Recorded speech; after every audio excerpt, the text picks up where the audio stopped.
Welcome to SelectCon 2. This is Fireside Chat with the one and only Godfather of Harlem, the Grammy nominated, got streets named after him in Harlem, the Harvard Business School graduate, one and only, the true Renaissance man, Swizz Beats, man.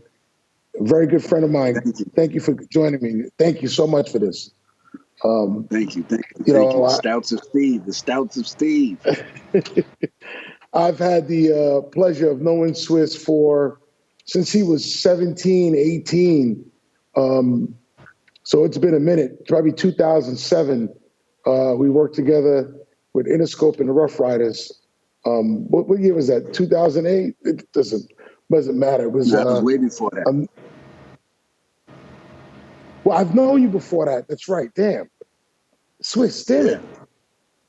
Oh, yeah, I've known you for 25 years, 25 years, man. And you look better than you ever did, though. That's the good part. Yeah, well, you know what? You're right there. You look Swizz and I had a conversation earlier about how we both never put shoe polish in our beds. We just let the gray go. Just let that thing fly, man. Embrace the legacy. We are not going to put shoe polish in our bed. We swear to you, if you see our bed getting extra dark, that means we did something wrong. So Swizz, I want to start. This is a fireside chat, and I want to talk to you about a few things, really leading to Versus and everything you stand for today, with no commission and just the way you approach yourself as a creative entrepreneur. But I want to go back to the very beginning.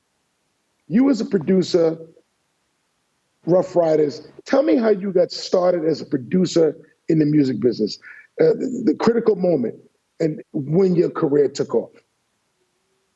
The critical moment when my career took off as a producer was actually understanding what was the job of a producer, because I always wanted to be a DJ.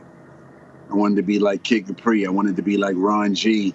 I wanted to be like 1200 Assassin. I wanted to, the producers wasn't really the thing. The MC was the thing and the DJ was the thing. The producer wasn't even somebody you would look up to on the front stage like that. So I never even knew that I would ever become a producer because I was just so into what I was doing as a DJ.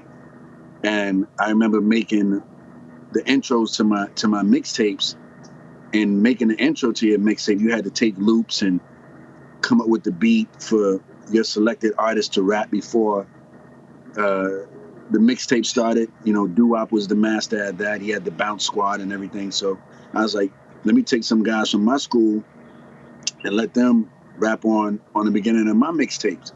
And then everybody was giving me compliments on the beats and that I was looping up for the mixtape. I still didn't put this as producing.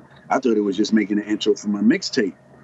And then I just started making intros for so many people mixtapes that I didn't even have to make mixtapes no more to make money. I was just selling the intros to mixtapes.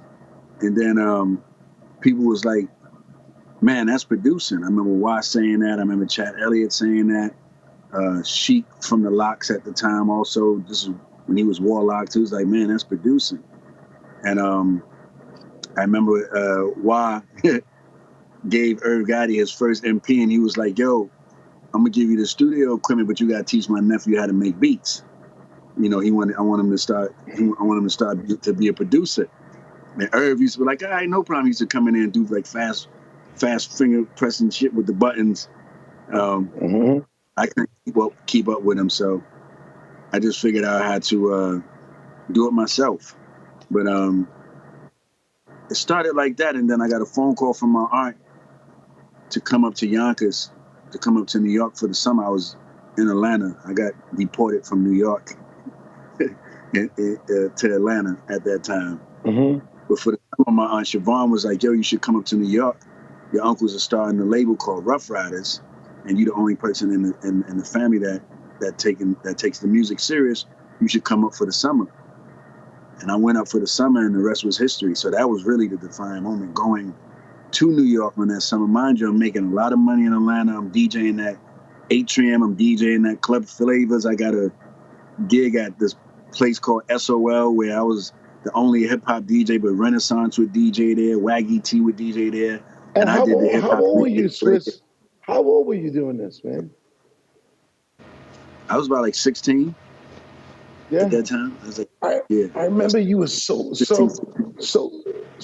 young. I mean, you know, one of the early that just talking about being an entrepreneur and being an entrepreneur, you have to be able to ignore the noise. You have to be able to deal with the haters and deal with all the headwinds and keep going forward. And I remember when you came, you know, back to New York and you were making beats, the beats were hard. And every producer that was out there, the older guys, was like, oh, this kid is just taking the beats from the Casio. He's not really talented. That's not dope. Those are already sounds that are already loaded up in the Casio. So why would we take him seriously and give him the name producer? He's just taking music from there. And they thought it was going to run out quick. I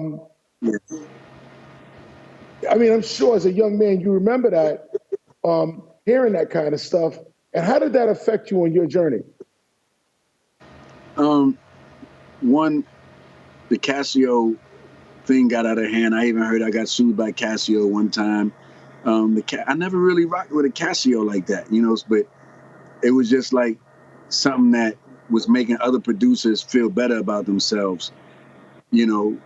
But it's just like you could sample from a record, but I can't make music even if it's a preset, because I got a couple of beats as presets that was pre-programmed. Which I Want from Eve is a pre-program, and Down Bottom with Drag is a pre-program. I just liked the shit, and I just did it. You know, I didn't care what nobody said because it was just knocking. And when you get that equipment, you could use every part of it. You know, that's just like saying you're not going to sample the breakbeat on the James Brown record. Yeah, right. The breakbeat is there. I'm gonna take the breakbeat and I'm gonna add what I want to add. It's all a part of creativity. But I just, you know, it was just so new at that time to even be playing with synth. Like producers weren't even playing with synthesized sounds at that time. Everybody was messing with the samples, and I got tired of messing with samples because I tried the samples first, but then Puffer had the sample. You know, all these people had the sample, and I started feeling like they stealing from me when they never even heard what I sampled. You know what I'm saying? I'm like, man, they stealing my stuff. And then so I remember I told Eric McCain from Too Hype, I was like, man, let me borrow one of your keyboards because I don't want to sample no more, because every time I get somebody wanting my track, somebody else come with the sample. And so I'm like, you know what? If I make my own sounds, they can't copy that. They can't trace that. They don't even know how I'm gonna come. And so, you know, I got the keyboard from Eric McCain from Too Hype, the lead singer from Too Hype. And the journey started from there with the synthesized sound. And you use synthesized sound on Band from TV. Yeah, that's all originals. Yep. Yeah, that's when I started catching the swag. That was crazy. That was just. But the crazy part, that Band from TV was just the intro to the beat. There was another beat that really dropped. Nori and them didn't want me to switch the beat. They just been writing to the intro. I was like, damn, yeah, I like it, but when's the beat gonna drop? They never let the beat drop. They just used the intro. So I guess, you know, less was more. The song is still one of my all-time favorites. So I played when I break it out once a year. It's like, yo, it's an oldie but goodie. You play it, you're like, yo, I remember that joint. That shit is crazy.